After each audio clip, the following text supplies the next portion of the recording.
आता एवढं प्रचंड दैदिप्यमान यश निवडणुकीमध्ये मिळालं की खऱ्या अर्थाने विरोधकांना काय करावं काय करू नये हेही सुचत नाही आणि म्हणून त्यांना एक तोंड लपवायला एक खांब मिळाला ईव्हीएम. आता जिंकता येईना म्हणतो ना आपण, नाचता येईना अंगण वाकडं, तसं जिंकता येईना ईव्हीएम वाकडं अशी त्यांची गत झालेली आहे. ईव्हीएम घोटाळा झालेला नाही. तर आम्हाला माहित असता अंदाज तर आम्ही म्हणजे तुम्ही सांगताय की सत्ताधाऱ्यांना देखील अंदाज नव्हता. म्हणजे लोकांनी मॅन्डेट दिलेला आहे.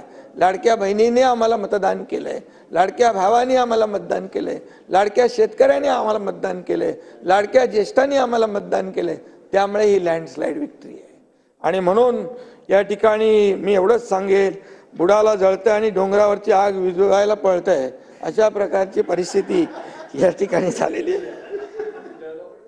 जनतेच्या न्यायालयात गेले, तिथेही जनतेने त्यांना हरवलं आणि लँडस्लाइड विक्ट्री जी आहे ती केली आणि जनतेने उरली सुरली पण बिनपाण्याने केली.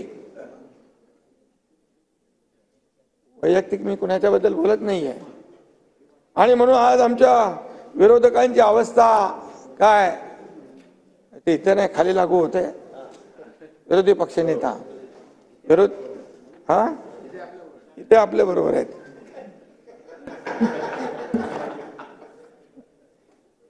जाऊ द्या, विरोधी पक्षनेत्याचा मुद्दा मी काढत नाही. काल या सभागृहात पाहुणे कलाकार येऊन गेले. मीडिया समोर रडगाणं गाण्यापेक्षा खरं म्हणजे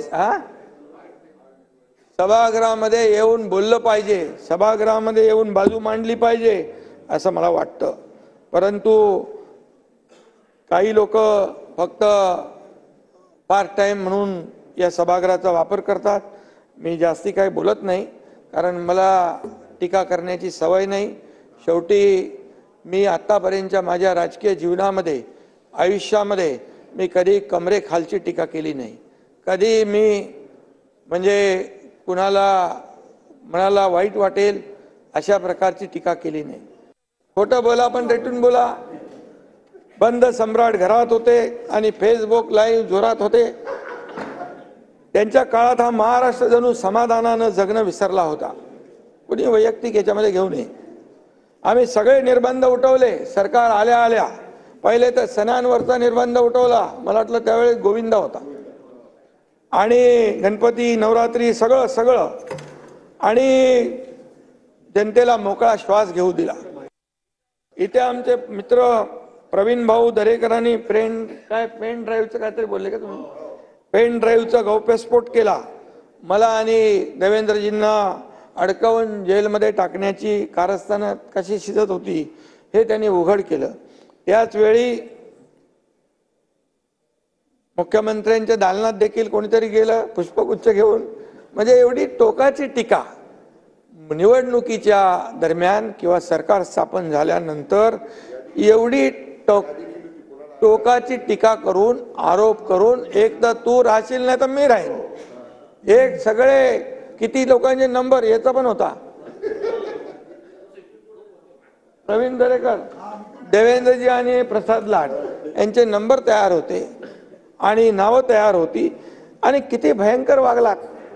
आणि म्हणून फडणवीसांना देखील, देवेंद्रजींना आत टाकण्यासाठी देखील कारस्थानं शिजवली.